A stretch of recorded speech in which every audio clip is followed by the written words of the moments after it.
Bonjour tout le monde. Aujourd'hui c'est un peu spécial. Nous on est entouré des palmiers.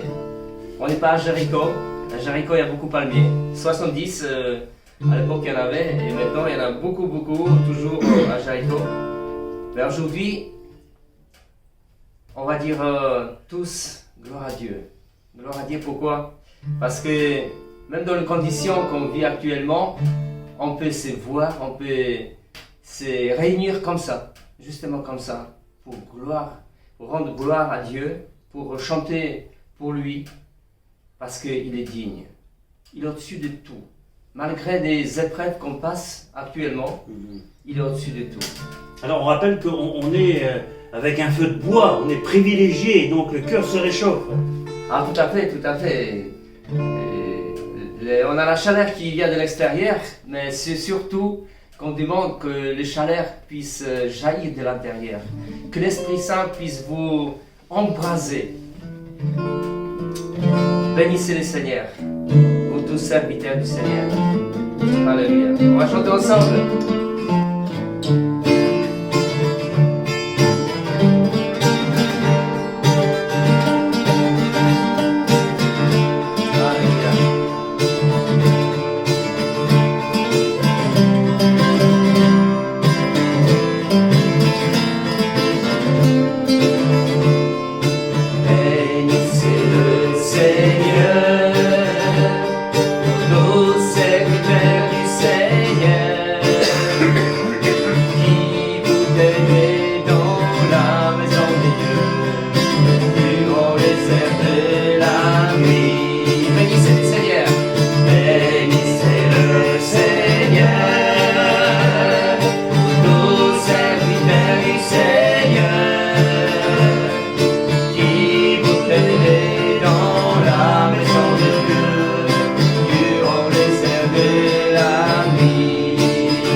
Bénis tes enfants aujourd'hui, Seigneur, qui louent, qui adorent ton nom, Père éternel.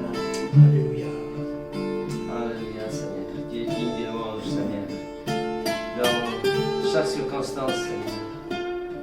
Béni soit ton nom, Seigneur. Même dans les épreuves qu'on passe, Seigneur. Tu es au-dessus de nous. Béni soit ton nom. Béni sois-tu, Seigneur. Tu es grand, tu es magnifique, Seigneur. Seigneur, nous voulons vraiment que ton amour puisse nous remplir. Remplis-nous de ton amour encore, Seigneur. Remplis-nous de ta paix. Remplis-nous, Seigneur, de ta joie aussi. Béni sois-tu, Seigneur. Alléluia.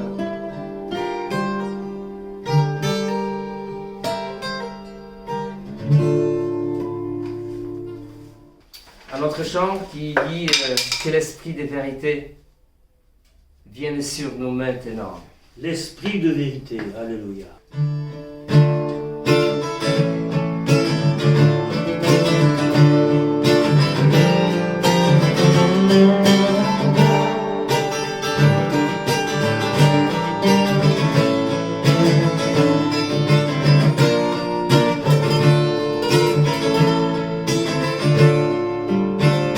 Que l'esprit de vérité vienne sur nous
Seigneur. À toi la gloire, la puissance.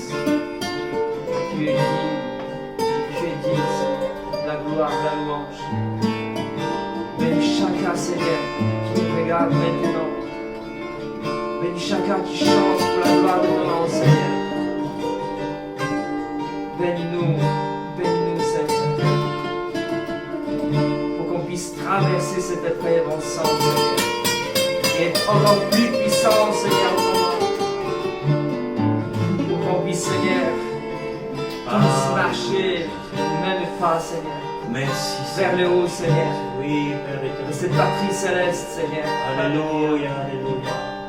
On va, Seigneur, là-bas une sens aussi, sans problème, Oui. sans maladie. Et Amen. maintenant, protège-nous, Seigneur. Merci, Bénis, Seigneur. Amen.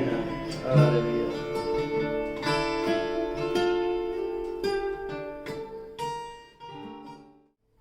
Nous savons que le Seigneur est là, dans nos maisons. Notre cœur est aussi dans la maison. La maison est elle-même un cœur, un foyer où Jésus habite. Et souvent, nous chantons ce chant que vous connaissez, que Bogdan connaît. Dieu est là. Alléluia.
Dieu est là.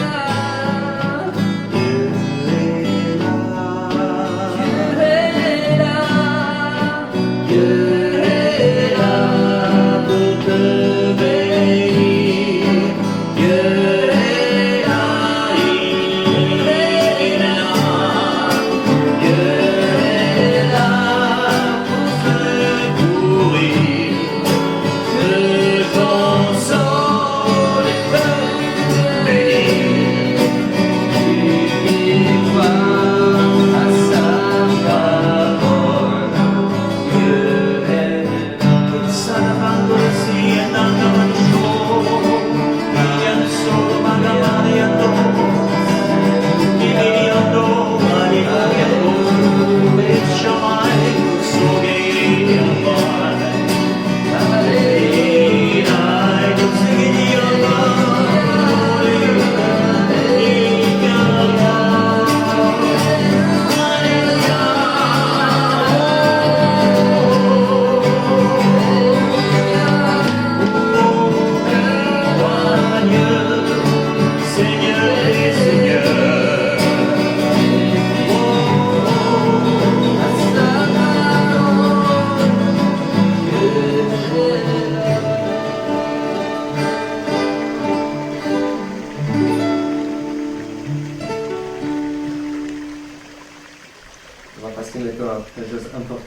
plus important.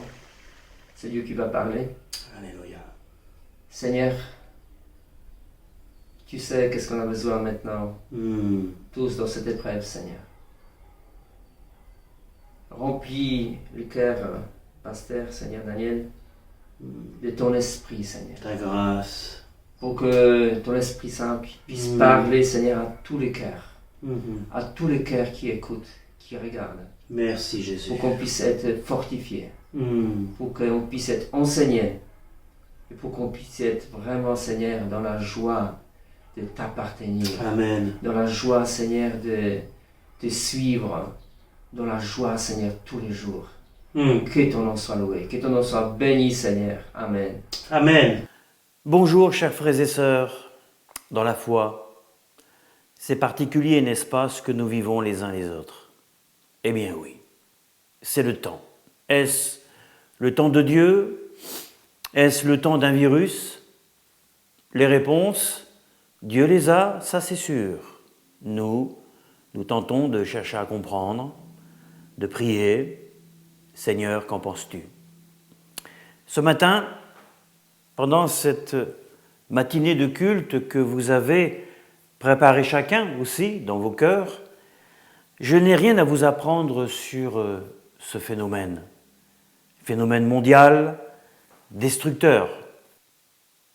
Mon rôle est de vous encourager et à garder la tête haute dans la foi et l'espérance. Bien entendu, j'ai prié, j'ai demandé à Dieu quel serait le message pour aujourd'hui, ce dimanche.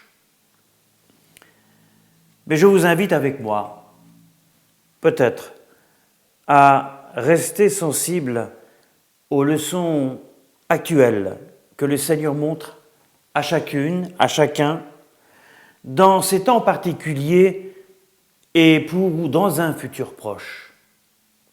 Je voudrais que nous puissions prier quelques instants, si vous le désirez, avant que j'aille beaucoup plus loin, de rentrer en communion d'esprit, même si on ne se touche pas, on ne se voit pas. Gloire à Dieu pour les réseaux sociaux, pour les moyens technologiques qui sont utilisés actuellement pour la gloire de Dieu. Seigneur, je voudrais te prier, te demander maintenant ton assistance et d'être inspiré par toi. Certes, j'ai préparé des choses, mais je te prie vraiment de conduire mon cœur, de donner un cœur réceptif aussi aux bien-aimés qui sont en face. Et s'il y a même quelques personnes qui ne te connaissent pas et qui regardent, eh bien, touche leur cœur afin qu'elles comprennent. Amen. Dans ce que nous vivons actuellement, il serait facile de spéculer, de justifier, de philosopher même sur une pandémie qui est pour moi à la fois physique, oui, mais aussi spirituelle. En cette période de confinement et d'incertitude, pour beaucoup de nos contemporains, je pense qu'il est urgent de rassurer dans la vérité toutes celles et ceux qui traversent douloureusement ces eaux de Mara. Les chrétiens savent ce que ça veut dire, ces eaux amères, telles que Moïse l'a vécu dans le désert avec le peuple d'Israël. Et je veux en profiter pour m'adresser aux incrédules de la foi, qui n'ont ni Dieu ni maître. Je voudrais développer ici quelques points qui me paraissent importants sur la nature de l'homme. Premièrement, au travers de ce que nous vivons, nous voyons que l'homme est fragile. La fragilité de l'homme, homme, créature de Dieu. Toutes les épreuves, les crises humanitaires, quelle que soit leur nature, qui ont traversé les temps jusqu'à aujourd'hui, démontrent assurément que l'homme est faible. Des milliers de cas ont été détectés à travers le monde, avec pour conséquence des milliers de morts. Et le phénomène augmente actuellement. Je ne veux pas noircir le tableau, je ne donne qu'une réalité de ce que nous vivons là, dans le temps présent. Les gouvernements, les corps médicaux font de leur mieux pour limiter la propagation. Il nous faut prier pour eux. Ils font un très grand travail et il faut les encourager. Certains demeurent confiants, d'autres demeurent dans le scepticisme et voient quelque chose d'austère, quelque chose de mauvais augure. Mais voilà, la parole de Dieu, la Bible que nous avons ici, donne des explications. Je ne dis pas qu'elle donne toutes les réponses, il y en a peut-être, mais il faut les discerner quant à l'écriture, que ce soit sur un domaine prophétique ou autre chose. Prophétie d'antan, prophétie du présent, prophétie du futur. Il serait facile d'imaginer aujourd'hui qu'un autre virus apparaisse, un virus plus agressif et contagieux que celui que nous vivons aujourd'hui. Croyons-nous que nous soyons capables, vous et moi, de stopper une telle attaque d'un ennemi invisible et de freiner l'extinction de la vie de l'homme? Peut-être, c'est possible, mais j'en doute fort. Je pense que la réponse est clairement non. Il est très facile de l'oublier d'ailleurs. Non, nous ne voulons pas croire ces choses-là et nous ne voulons pas l'espérer non plus. Mais les êtres humains sont fragiles et demeurent faibles. Ça, vous et moi, nous le savons. C'est alors que le psaume 103, versets 15 et 16, prend tout son sens. Il est écrit, et puis j'ai pris la version Darby, « L'homme, ses jours sont comme l'herbe, il fleurit comme la fleur des champs, car le vent passe dessus et elle n'est plus, et en son lieu ne la reconnaît plus. » Je dirais, et son lieu ne la reconnaît plus.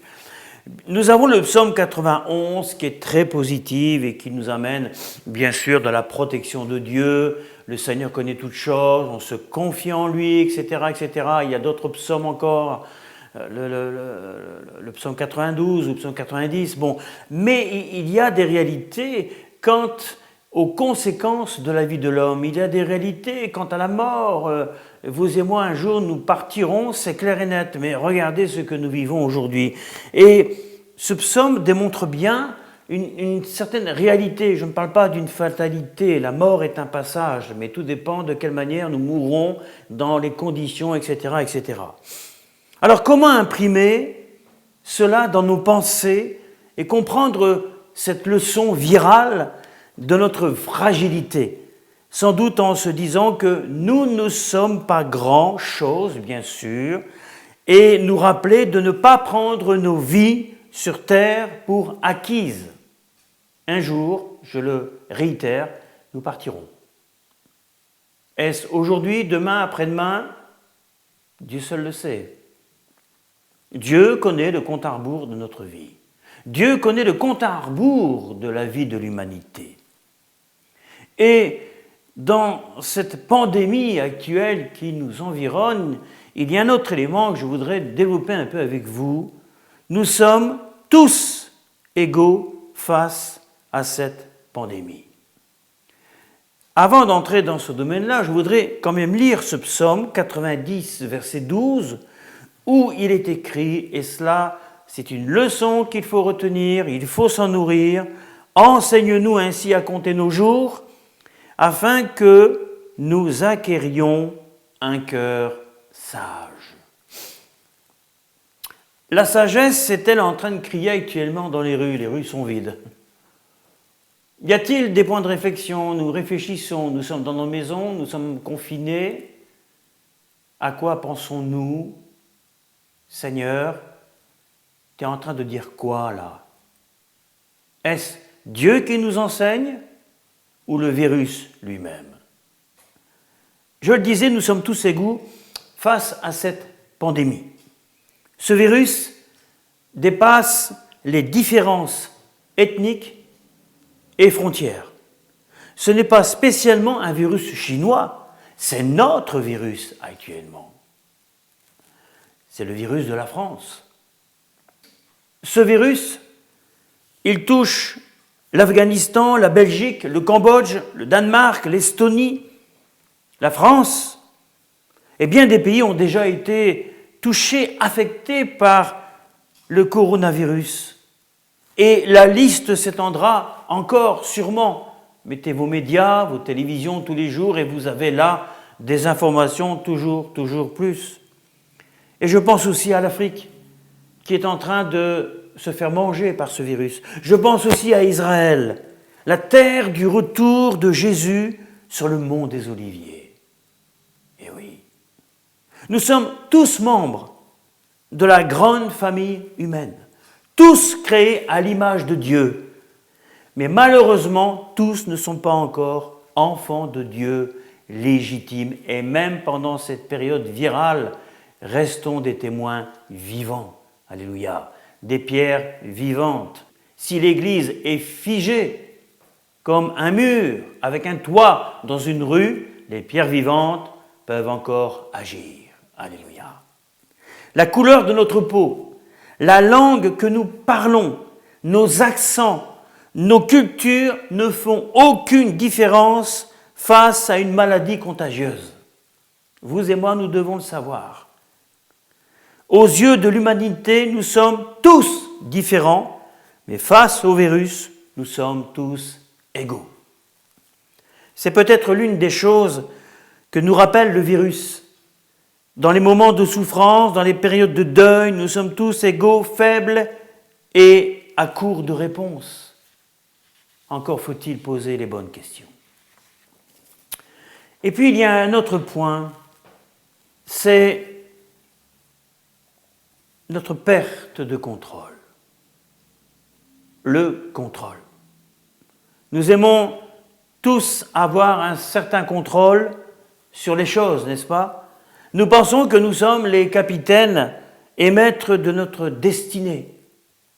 La réalité est telle que de nos jours, et plus que jamais, nous pouvons contrôler une bonne partie de notre vie.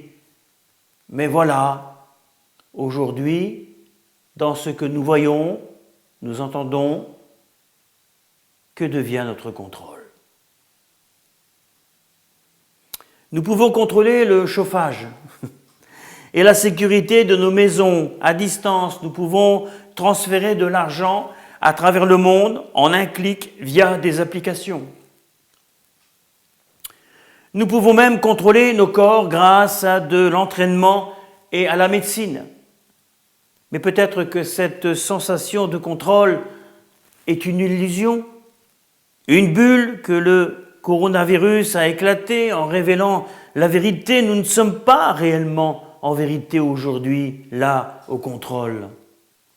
En ce moment, si nous sommes bien renseignés, selon les informations, en Italie, les autorités tentent de contenir la propagation du virus en fermant puis en ouvrant et en fermant à nouveau les écoles de nos enfants. Est-ce que la situation est vraiment sous leur contrôle?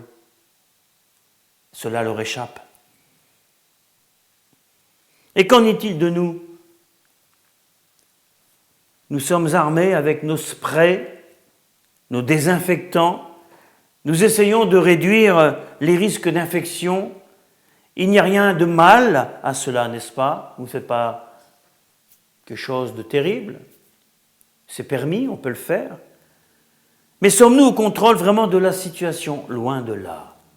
Aujourd'hui, certains tentent avec des médicaments de pouvoir faire quelque chose de bien pour se protéger. Il y a des critères qui nous ont été donnés. Il y a des gestes barrières, comme on le dit à la télé, qui nous permettent de peut-être freiner ce virus, de laisser passer le temps en restant inattaquable. Possible. Il y a un autre point aussi qui peut toucher la vie de nos contemporains, la vôtre peut-être, la mienne, c'est se sentir exclu. L'exclusion est une souffrance pour tous. Être exclu, isolé, confiné, n'est pas une chose facile à gérer, puisque nous avons été créés pour des relations humaines. Dieu nous a créés pour aller vers l'un et l'autre. Dieu nous a créés pour communiquer, pour dialoguer, n'est-ce pas? Période difficile. Certains sont perturbés. Certains qui ne sont pas du tout dépendants de la parole de Dieu et du Seigneur lui-même se trouvent peut-être dans une bulle de solitude et de souffrance. Mais de nombreuses personnes doivent désormais, aujourd'hui, c'est déclaré, faire face à l'isolement. C'est une expérience que la communauté des lépreux, avez-vous entendu parler des lépreux dans la Bible? Mais oui, cette communauté de lépreux du temps de Jésus qui connaissait très bien cette façon de vivre, forcés à vivre seuls, marchant dans les rues de la ville natale en criant « impur, impur ». Et si vous lisez le livre du Lévitique chapitre 13, verset 45, vous avez des informations importantes. Sommes-nous des lépreux? Je ne veux pas aller jusque-là, mais c'est une image là, c'est une façon de voir. Peut-être sommes-nous plus lépreux spirituels que lépreux physiques. Nous y reviendrons tout à l'heure. Et puis il y a aussi autre chose qui impacte l'être humain aujourd'hui, la différence entre la peur et la foi, en particulier pour les chrétiens. C'est un test aujourd'hui pour les enfants de Dieu, soumis au même niveau, tous égaux. Le virus est là. Alors il y a la peur ou il y a la foi? Quelle est notre réaction réellement face à cette crise qui ne cesse de parler d'elle à tout moment? Il est si facile d'être saisi par la peur, bien-aimés, et de voir ce virus partout où nous regardons, sur le clavier de nos ordinateurs, dans l'air que nous respirons, à chaque contact physique et à chaque coin de rue, attendant moi-même de me contaminer. Sommes-nous en train de paniquer? Êtes-vous en train de paniquer? Il y a bien des hommes de Dieu qui disent par l'intermédiaire des réseaux sociaux, ne paniquez pas, relevez la tête, faites confiance à Dieu, ne contaminez pas non plus par vos propos celles et ceux qui sont faibles. Je suis d'accord avec ça. On peut se dire aussi que cette crise nous met en défi de réagir différemment avec foi et non par la peur. Nous gardons la foi. La peur, certains diront, ce n'est pas biblique. D'autres diront, qui n'a pas eu peur dans sa vie? Moi, j'ai eu peur dans ma vie. Mais le courage, quelquefois, peut surpasser la peur, et le courage est quelquefois animé par la foi. Oui. Par la foi dans les étoiles, dans le destin, dans une divinité inconnue, peut-être certains le font aujourd'hui et ont laissé Dieu de côté, mais se sont accrochés à des choses banales, terrestres, mortelles, qui n'ont aucune valeur pour tenter peut-être d'échapper à ce virus. Plutôt la foi en Jésus-Christ, oui, le bon berger. Le bon berger qui nous dit qu'il est la résurrection et la vie. Assurément, Jésus est le seul à contrôler cette situation. Assurément, il est le seul à pouvoir nous guider à travers cette tempête. Gloire à Dieu. Et je serai heureux pour vous qui êtes enfants de Dieu, eh bien que vous disiez Amen. Le Seigneur nous appelle à lui faire confiance, à croire, à avoir la foi et à ne pas avoir peur. Oui, oui, bien-aimés. Il y a aussi autre chose qui doit concerner le chrétien en particulier, celui qui a mis sa confiance à Dieu, notre besoin de Dieu et notre besoin de prier. Nous avons besoin de prier. Au milieu d'une crise mondiale, comment pouvons-nous en tant qu'individus faire une différence? Et souvent nous nous sentons si petits et si insignifiants. Oui, actuellement nous sommes dans le besoin. Mais nous pouvons faire quelque chose. Nous pouvons faire appel à notre Père Céleste, notre bon Père Céleste, dans cette situation difficile. Prions pour les autorités qui dirigent notre pays et nos villes. Prions pour les équipes médicales soignant les malades. Prions pour les hommes, les femmes et les enfants qui ont été infectés.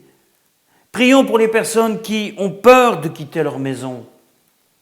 Prions pour ceux qui vivent dans des zones infectées, pour ceux à haut risque d'autres maladies, pour les personnes âgées.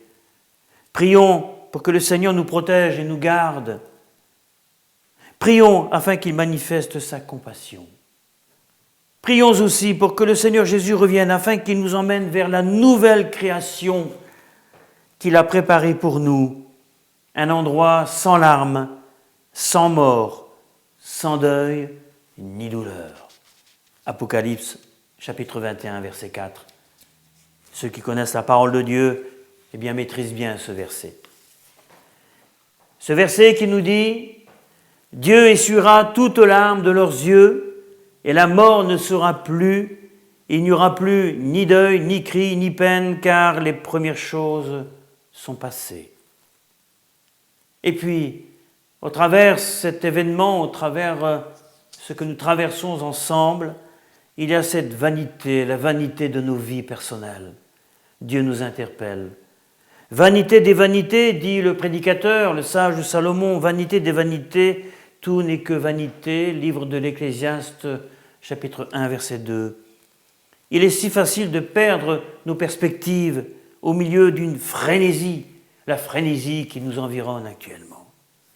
Nos journées sont si pleines de gens et de projets, de travaux et de listes de souhaits. Nous avons tous des projets, n'est-ce pas? Des maisons de vacances, et nous avons tellement de mal à distinguer l'urgence actuelle. Nous nous perdons quelquefois dans ce genre d'épreuves au milieu de nos vies, n'est-ce pas? Peut-être que cette crise nous rappelle ce qui est vraiment important dans nos vies. Oui, Seigneur, que nous dis-tu actuellement? Peut-être qu'il nous aide à distinguer entre ce qui est important et ce qui est inutile.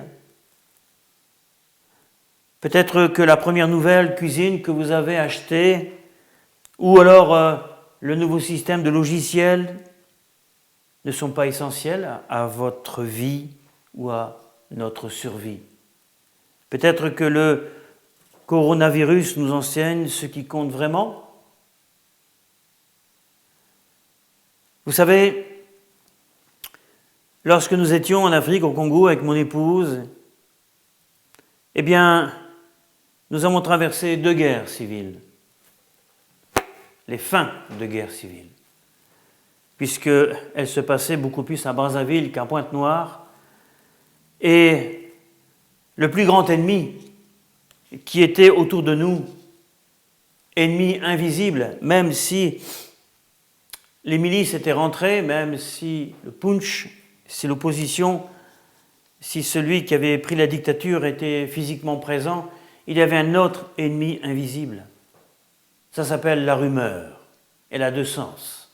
La rumeur, où on ne discerne pas la vérité, et vous avez la rumeur, la rue qui meurt, faute d'information, de silence, d'incertitude et d'angoisse. Je peux comprendre aujourd'hui celles et ceux qui n'ont jamais traversé ce genre d'épreuve. Et lorsque nous étions nous-mêmes là-bas au Congo, nous devions faire silence. Les radios étaient allumées, le même message répétitif. Les gens devaient être sécurisés. Et si nous sommes restés, nous, les Français, eh bien cela a contribué à encourager les autochtones parce que nous ne sommes pas partis. Nous sommes restés parce que la mission était là. Et, enfants de Dieu, chrétiens bien-aimés, nous avons tous une mission à accomplir pendant ce temps d'épreuve. Même si nous sommes confinés, gardons l'espoir. Soyons des soldats vaillants et gardons en primauté notre témoignage. N'importe qui maintenant a besoin de soutien, de compréhension, de consolation, d'accompagnement, même dans le confinement. Regardez vos quartiers. Il suffit de voir. Le Seigneur est bon. Et puis il y a un autre sujet que je voudrais aborder, c'est le dernier, c'est notre espoir, votre espoir en ces temps difficiles. En un sens, la question la plus importante n'est pas quel espoir avez-vous face au virus, car Jésus est venu nous avertir de l'existence d'un virus beaucoup plus meurtrier et répandu. Aujourd'hui, une situation comme celle-ci peut faire tomber l'espoir de quiconque qui n'a plus de repères dans sa vie. Enfants de Dieu, chrétiens bien-aimés, nous avons l'espoir. Un virus qui a frappé tous les hommes, femmes et enfants. Un virus qui se termine non seulement par une mort certaine, mais par une mort éternelle. Quel est ce virus ? Notre espèce, selon Jésus, vit sous l'emprise d'une épidémie pandémique d'un virus, et les chrétiens vont vite comprendre qu'il se nomme le péché. Quel est votre espoir face à ce virus ? Certains ne veulent pas entendre parler du péché et sont prêts à lever le poing contre Dieu encore face à ce virus. Ne mélangeons pas les choses. Ce péché-là, ce virus-là, ne date pas de ce matin, mais depuis la chute d'Adam. Et nous sommes tous concernés. L'histoire de la Bible est l'histoire d'un Dieu qui est descendu dans un monde infecté par ce virus. Il vivait parmi les personnes malades, ne portant pas de combinaison de protection chimique, mais respirant le même air que nous, mangeant la même nourriture que nous. Qui était cet homme ? C'est Jésus. Et Jésus est mort en étant isolé, exclu de son peuple, semblant loin et bien sûr, lui-même a été affecté et tué. Il a pris notre péché sur lui-même. Il a pris ce virus sur lui-même en montant sur la croix pour nous pardonner. Et si vous étiez affecté par le virus actuel, le plus important, et même si vous deviez quitter cette terre, abandonnez le virus du péché au pied de la croix et dites à Jésus, Seigneur, viens dans ma vie. Si je dois partir maintenant, si je suis condamné à fermer les yeux, que je puisse partir dans la paix, que je sache où aller, que je comprenne que tu as pris mon péché sur la croix du calvaire, tu es mort pour mes fautes. Quoi que vous ayez fait, Dieu connaît le parcours de votre vie. Et aujourd'hui, il vous appelle. Il est mort, Jésus, dans l'isolement, exclu de son peuple, visiblement loin de son Père qu'il a abandonné sur la croix. Un rappel pour les chrétiens. Tout cela pour qu'il puisse donner à ce monde malade un antidote au virus du péché, pour qu'il puisse nous guérir et nous donner la vie éternelle. Écoutez ces paroles, bien-aimés. C'est moi qui suis la résurrection et la vie, dira-t-il. Celui qui croit en moi vivra même s'il meurt. Et toute personne qui vit et croit en moi ne mourra jamais. Croyez-vous cela ? Il disait l'évangile de Jean, chapitre 11, versets 25 et 26. La vie sur terre est très courte. Même s'il n'y avait pas eu le virus actuel, notre vie est limitée. Notre vie est limitée parce que d'autres personnes sont touchées par d'autres maladies, des cancers, il y a des condamnations, il y a des diagnostics, il y a des verdicts. Alors le plus important, ce n'est pas de sauver votre corps physique, mais de sauver votre âme, afin qu'elle vive. Et que le Seigneur puisse se dire « Entre, bon et fidèle serviteur, dans la joie de ton Maître. » Qu'attends-tu ? Qu'attendez-vous ? Faites le pas. Je voudrais donner une dernière note ici avant de vous quitter en ce dimanche. Question. Pourquoi les chrétiens devraient-ils se sentir concernés par le virus actuel qui a affecté toute l'humanité ? Il y a un certain nombre de raisons pour lesquelles les chrétiens devraient se sentir concernés par ce virus et pour ceux qui souffrent de la maladie. Mais la raison première, comme l'apôtre Paul le déclare, l'homme de Dieu, il dit ceci, que nous devrions, selon Romains 12, verset 15, pleurer avec ceux qui pleurent, et que nous devrions consoler ceux qui sont dans quelques afflictions, avec la consolation dont nous-mêmes sommes consolés par Dieu. 2 Corinthiens chapitre 1, verset 4. Que Dieu touche la France et son gouvernement et que l'Église reste debout en toute liberté pour la proclamation de la bonne nouvelle de l'Évangile. Je vous souhaite un très bon dimanche dans la présence de Dieu.